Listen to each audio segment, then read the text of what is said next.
बिस्मिल्लाहिर्रहमानिर्रहीम। अस्सलामुअलैकुम। मैं हूं करामत मुगल और मेरे साथ हैं ईसा नकवी। नकवी साहब, इमरान खान के बिहाफ पर पीटीआई ने आईएमएफ को एक ख़त लिखा जिस पर बहुत ज़्यादा तनकीद भी हुई।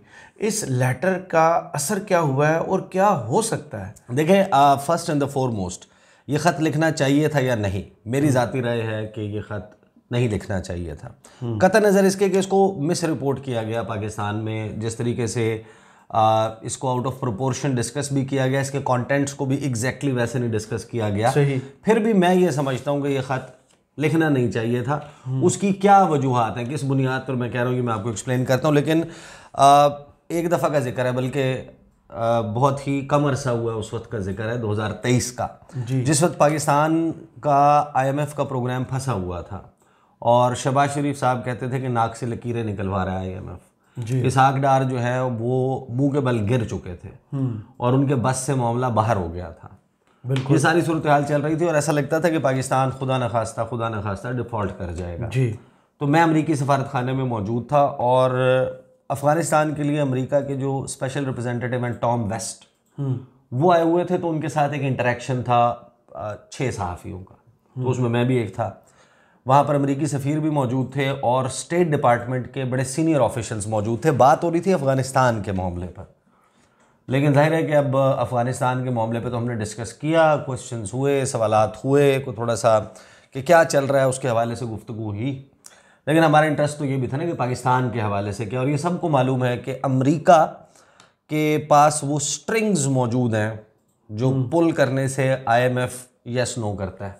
सही, लगामे उनके हाथ। हाँ, तो मैंने उनमें से एक ऑफिशियल से, I would not name the official, मैंने उनमें से एक बंदे से पूछा, जिनका मैंने अभी तस्करा किया उनमें से एक से, जी, कि ये IMF का प्रोग्राम पाकिस्तान का, ये पैसे शैसे ये मिल जाएंगे या नहीं मिलेंगे, कब मिलेंगे?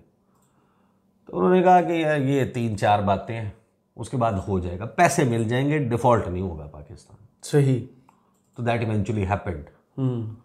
तो पाकिस्तान में जो IMF का प्रोग्राम है ना, उसके लिए या दुनिया भर में जी वजूहात और वो चीज़ें वो नहीं होती हैं। आप माजी में 2013 के बाद जो गवर्नमेंट आई थी नवाज शरीफ की, उसको जो IMF का प्रोग्राम मिला था, वो क्यों मिला था, कैसे मिला था, उसकी ज़रा बैकग्राउंड और हिस्ट्री चेक करें तो आपको बहुत आई ओपनिंग किस्म के फैक्ट्स मिलते हैं जिन लोगों ने रिपोर्ट किया। पहली बात तो ये कि इसका अभी इम्पैक्ट क्या हुआ है। और जिस वक्त ये ओथ टेकिंग के लिए हॉल सजाया जा रहा था ना कौमी असम्बली का, जी, तो एक सलामी दी गई है। आपको पता है यहाँ शादियों के ऊपर लिफाफे में जो है वो कुछ नोट रखे जाते हैं। अच्छा, कहीं पर न्योंदरे का रिवाज होता है, बाहर जो है वो नोट भी किया जाता है ना फिर। हाँ, एक बंदा जो है वो कॉपी पेंसिल लेके बैठा होता है और लोग जो है वो लिखवा रहे होते हैं। अच्छा, इन्हें देते सन, उन्हें इन्हें देते। अच्छा, किसी ने 20 साल पहले या 30 साल पहले अगर 1000 रुपये दिया था ना, तो उस वक्त के हिसाब से वो 1000 रुपये की वैल्यू तो बहुत ज़्यादा थी, लेकिन आज उन्होंने जवाब में देना 1000 रुपये ही है। हाँ, तो वो बिल्कुल ऐसे ही है। तो वो सिस्टम मौजूद है। तो शहबाज सरकार तो अभी आनी है ना, लेकिन शहबाज शरीफ को जो बाइडन की तरफ से सलामी आ गई। अच्छा। क्योंकि अमरीकी महकमा खारजा के तर्जुमान मैथ्यू मिलर से जिस वक्त ये हॉल सजाया जा रहा था, तो उस वक्त पाकिस्तान के IMF प्रोग्राम के हवाले से कुछ सवालात हुए और उसमें तस्करा था कि ख़त लिखा गया है PTI के साबिक चेयरमैन की तरफ से, इमरान खान की तरफ से, जिसमें उन्होंने फ़लाँ बात की है। तो क्या होगा, उसका जो जवाब है वो बड़ा इंटरेस्टिंग है और वो आपको डीप इंसाइट देता है। अब मैं क्यों कह रहा हूँ कि ये ख़त नहीं लिखा जाना चाहिए था? ये ख़त इसलिए नहीं लिखा जाना चाहिए था, apart from all other things, अगर तो इस ख़त की बुनियाद पे जो इस ख़त में चीज़ें हाईलाइट की गई हैं, अमेरिका ने या IMF ने इस बुनियाद के ऊपर ये फैसला करना होता कि ह्यूमन राइट्स वायलेशन हो रही है, इलेक्शन फलाना जो आपका पॉइंट ऑफ व्यू है, उसकी बुनियाद पे तो 2022 में नहीं हो रहा था। 2023 में क्या हो रहा था? 2023 में जो कुछ हुआ है उसकी बुनियाद पर इकोनॉमिस्ट इंटेलिजेंस यूनिट ने पाकिस्तान को जमहूरी ममालिक की फहरिस्त में से निकाल कर आमराना रियासतों में डाल दिया। 11 दर्जे पाकिस्तान स्लाइड किया और वो इकदामात हो रहे थे। तो उसी दौरान आपको IMF का पैकेज भी मिल गया। तो अगर तो आपके लेटर ने कोई इम्पैक्ट नहीं डालना, तो आप एक ऐसा लेटर लिख कर अपने खिलाफ एक नया महाज क्यों खोलते हैं? जी देखिए, संगीन गलती, अब जाहिर है कि पॉलिसी में कहीं ना कहीं हर किसी के बहुत सारे लोग हो सकता है कि मेरी बात से डिसएग्री करें, and they have all the right, क्योंकि मैं मेरा पॉइंट ऑफ व्यू है, ये मेरी राय है, ये गलत भी हो सकती है, ये दुरुस्त भी हो सकती है, बहुत सारे लोगों को इसमें वेट भी लग सकता है कि उसमें लॉजिक ये भी हो सकती है ना, पीटीआई ने इलेक्शन कमीशन ट्राई कर लिया, हाई कोर्ट ट्राई कर ली, सुप्रीम कोर्ट ट्राई कर लिया, तो अब जाए कहाँ, अपनी बात कहाँ पे सुनवाए जो मैंडेट चोरी हुआ, जो उनका क्लेम है। अच्छा नहीं, और तो अगर आप ये सुनवा रहे हैं और ये सुनवाने की कोशिश कर रहे हैं और उसका इम्पैक्ट भी वो ना हो जाए तो भी डिजास्टर है। आप अपना ऑप्शन यूज करते हैं? नहीं, देखिए ऑप्शन तो आप कह रहे हैं ना कि आप यूज करते हैं, पॉइंट इज कि आपने जो खत लिखने का फैसला किया है, अगर इसके नतीजे में दोनों साइड्स आप देख लें, एक ये कि IMF का प्रोग्राम नहीं होता जी, तो IMF का प्रोग्राम नहीं होता, गवर्नमेंट तो फारिग हो जाएगी, मुल्क डिफॉल्ट की तरफ चला जाएगा, आपका बैलेंस ऑफ पेमेंट क्राइसिस आ जाएगा, आप कर्जे वापस नहीं कर सकेंगे, आप डिफॉल्ट, सॉवरेन डिफॉल्ट हो जाएगा आपका।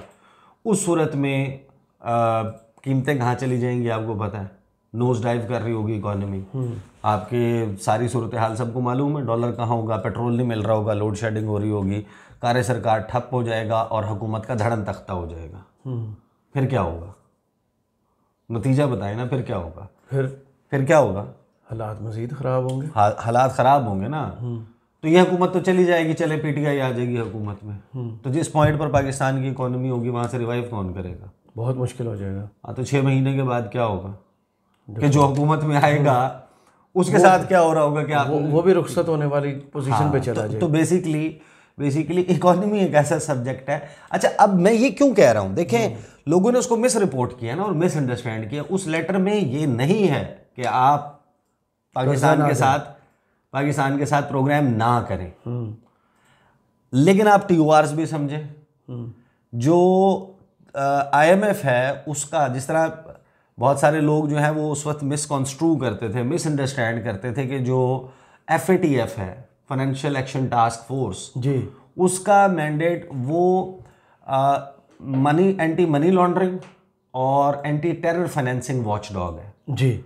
उसकी डोमेन इस सर्कल में। उस वक्त नवाज शरीफ के हामी सहाफ़ी और PMLN जोर लगा रही थी कि पाकिस्तान में मीडिया के ऊपर कर्ब्स, पाबंदियां, ह्यूमन राइट्स वायलेशन या बलूचिस्तान के फलां वाक़े और फाटा के फलां वाक़े और मोहसिन दावड़ के और मंजूर पश्तीन के और गुलाल इस्माइल के और इन वाक़यात की बुनियाद पे पाकिस्तान को ग्रे लिस्ट में रहना चाहिए।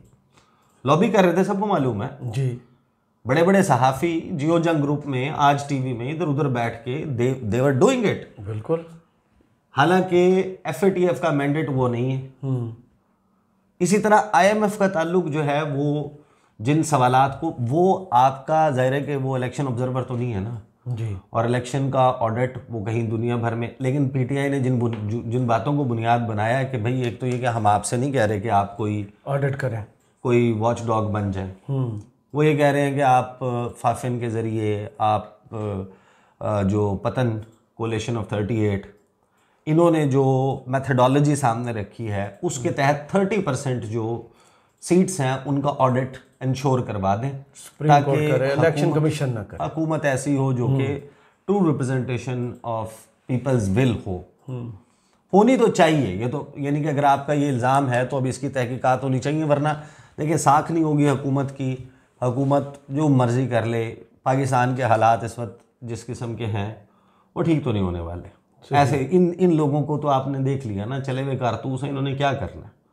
तो जो ख़त लिखा गया उस ख़त को एक तो मिस रिपोर्ट किया गया, बट इफ़ेक्ट उसका ये हुआ है। नवाज शरीफ साहब का एक बयान मैं आपको बताता हूँ, और भी बहुत सारे लोगों ने बयान दिए हैं। अब इम्पैक्ट क्या है उसका। नवाज शरीफ ने इमरान खान का IMF को ख़त मुल्क दुश्मनी करार दे दिया। मुल्क दुश्मनी करार दे रहे हैं नवाज शरीफ साहब। नवाज शरीफ की बंदा फहरिस्त गिनवाने लग जाए ना तो ये तो खबर चंद 100 अल्फाज की है। हाँ। तो इनकी तो बड़े बड़े वो लेजर्स फिल हो जाते हैं।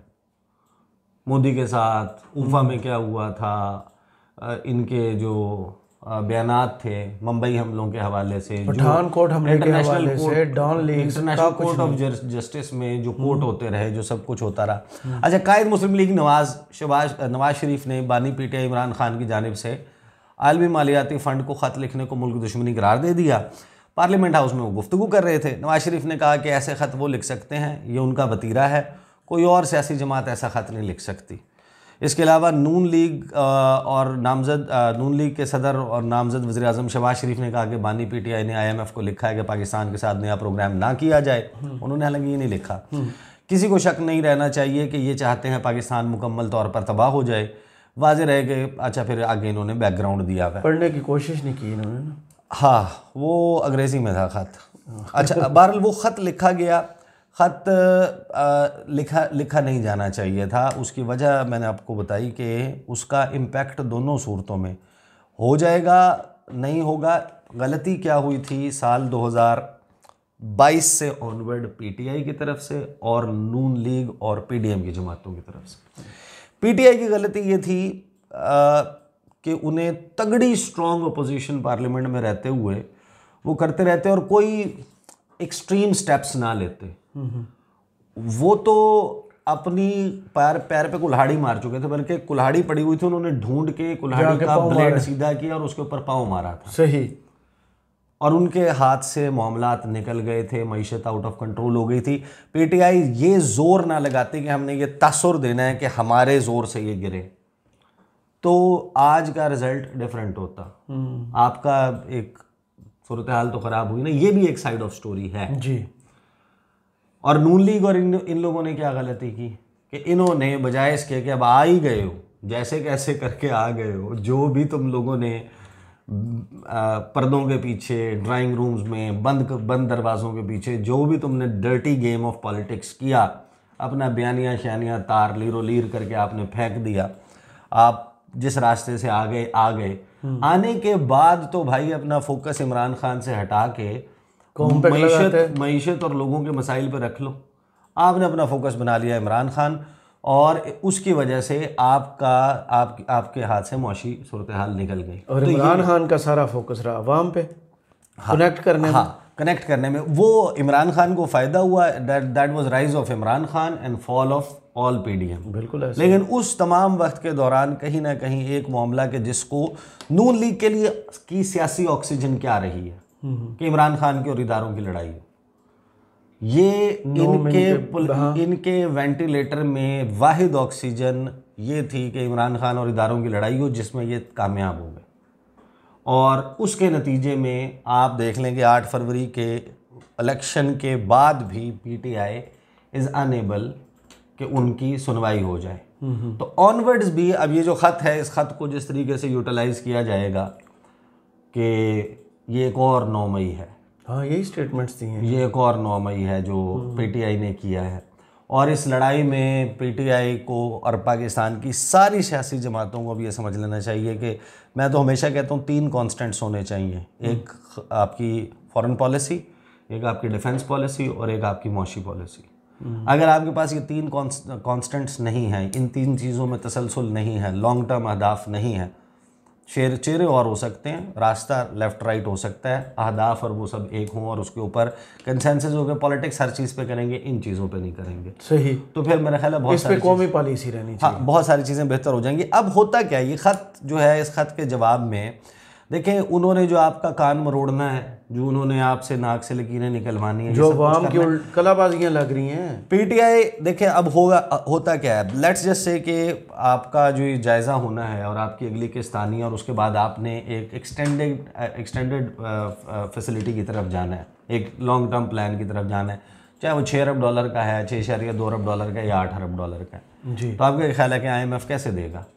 इस वक्त सूरत हाल ये है कि इस हुकूमत के आने से पहले अपने जहन में रखें जो बिजली के बिल जुलाई के महीने में और फिर अगस्त के और सितंबर के महीने में दिए थे, उससे बिजली की प्राइस बढ़ चुकी है।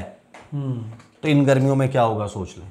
गैस की प्राइसेस, जिन्होंने गैस के बिल गुज़श्ता साल जनवरी 2023 का एक मरतबा अपना बिल उठा लें, जनवरी 2023 में आपने जो बिल आया हुआ था, कितना इस्तेमाल हुआ था, कितना बिल दिया था, और इस जनवरी 2024 का बिल उठा लें और उसमें देखें कि आपने इस्तेमाल कितना किया था और आपका बिल कितना है।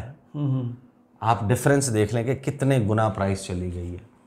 तो जब नया प्रोग्राम आएगा तो आईएमएफ क्या कहेगा कि आप अपने बिजली के बिल और गैस के बिल कम कर दें और टैक्स कम कर दें, टैक्स बढ़ेंगे और बोनसेस लोगों को दे दें और चीज़ों की कीमतें कम कर दें और हम आपको इतने अरब डॉलर दे रहे हैं। नहीं, वो जो ऑलरेडी नेट में है उन्हीं पर मजीद बर्डन है, क्योंकि नेट तो इन्होंने बढ़ाना नहीं है। क्योंकि उनको पता है कि टैक्स चोर कौन है। हाँ, तो अब और उन्होंने वही पेट्रोल से इससे चीज़ों से पूरा करना है। तो ये जो इम्पैक्ट होगा इसका, वो सूरत हाल तो ऑलरेडी इतनी वो है। तो पीटीआई के लिए तो in any case is a win win कुछ तो सोचा होगा ना later politically it's a win win situation for them.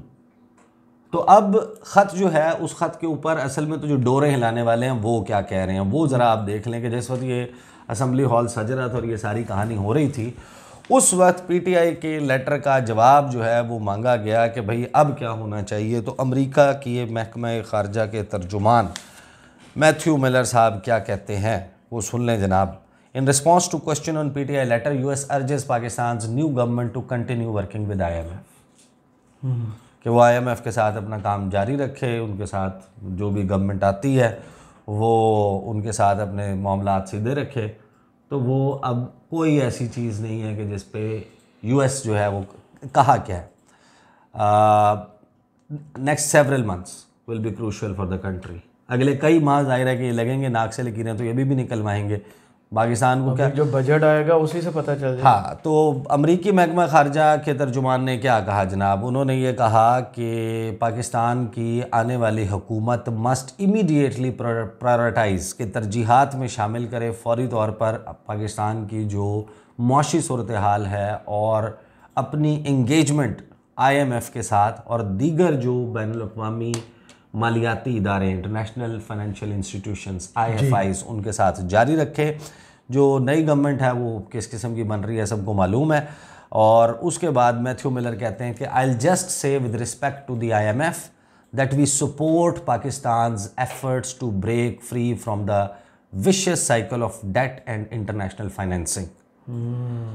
ये अच्छा, the long term health of Pakistan government और economy is crucial to its stability. Pakistan's new government must immediately prioritize the economic situation because the policies over the next several months will be crucial to maintaining economic stability for Pakistanis, and we urge Pakistan to continue working with the IMF and other IFIs towards macroeconomic reforms. Miller ने ये सारे remarks दिए हैं और पाकिस्तान की क्या सूरत हाल है ये आपके इल्म में है।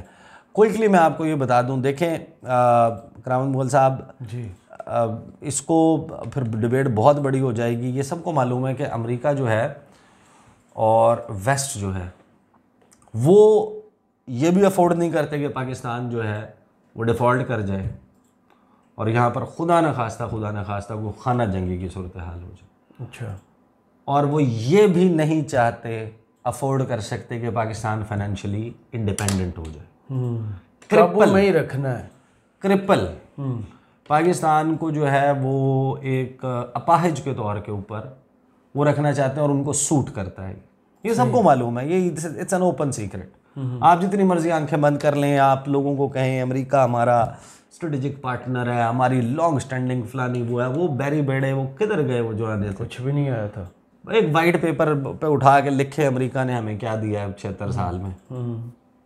और आप अंदाज़ा लगा लेंगे जो हमारा पड़ोसी मुल्क है भाई इंडिया के साथ उन्होंने लीमुआ, कमकासा, बीका, सिविल न्यूक्लियर टेक्नोलॉजी, फलां माहदे कॉपरेशन जनाब उनकी जो है वो किस बुनियाद पे है। अमेरिका की इस वक्त स्टेटेड पॉलिसी है कि उन्होंने चाइना के बारे में, आई एम टॉकिंग अबाउट जो Biden himself, the state department, उसने जो फॉरेन पॉलिसी सामने रखी, जो G7 दुनिया की 7 बड़ी मईशतों का, 7 बड़ी जदीद तरीन अमीर तरीन ममालिक का ये एलामिया है। उसके बाद नेटो का ये आउटकम डॉक्यूमेंट है, उनकी 10 साला, 20 साला, 30 साला जो प्रायोरिटीज़ है उसमें क्या है कि भाई चाइना को कर्टेल करना है, चाइना को रोकना है, चाइना का रास्ता बंद करना है।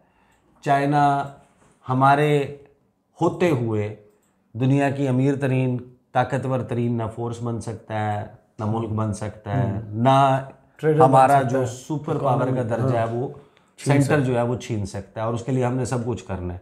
हमने नए इत्तेहाद बनाने हैं, नई अलाइंसेस बनानी है, पुरानी अलाइंसेस को रिपेयर करना है और इनके खिलाफ वो और नई लड़ाइयाँ भी लड़नी, सफर आओ।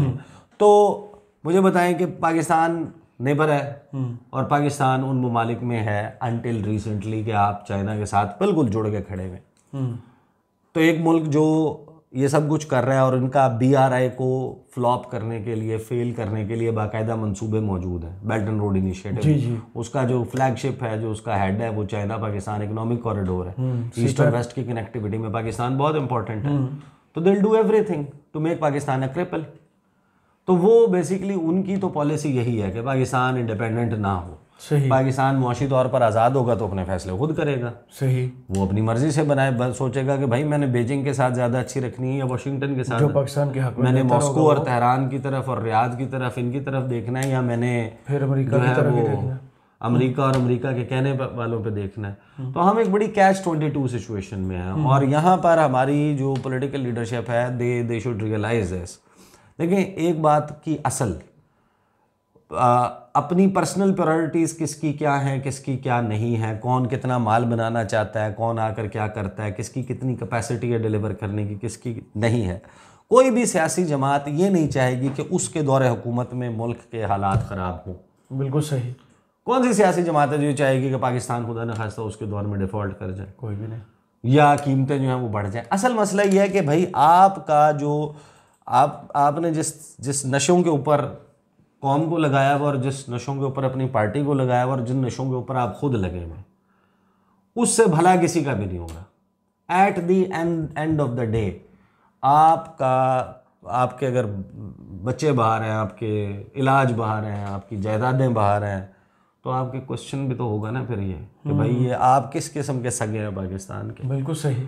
तो ये एक लंबी लड़ाई है और इसको इस तरह, यानी कि मुझे ये पता है ना कि इस लेटर के आफ्टर मैथ में PTI के ऊपर जो है वो हीट आएगी, वो बढ़ेगी, वो मजीद बढ़ेगी, अगरचे इस लेटर की बुनियाद के ऊपर IMF ने डिसीजन नहीं लेना। बिल्कुल सही। इस लेटर की बुनियाद के ऊपर अमेरिका ने डिसीजन नहीं लेना। अगर पाकिस्तान की दाखिली सूरत हाल और वहाँ पर किसी एक फरीक के साथ कोई अच्छा बुरा सलूक होने की बुनियाद पर यह फैसला होना होता तो 2022 में भी हो जाता, 2023 में भी हो जाता। सही। तो वो उससे कोई इम्पैक्ट नहीं होना। तो ये भारत सलामी जो है वो जो बाइडन की तरफ से शहबाज शरीफ को मिल गई है कि आओ बात करो IMF से, तो इंशाल्लाह सब बेहतर हो जाएगा। सही। बहुत शुक्रिया ईसा नकवी आपके तज्जिए का। कमेंट्स बॉक्स में ज़रूर बताइए वीडियो आपको कैसी लगी। इजाज़त दीजिए। अल्लाह हाफ़िज़।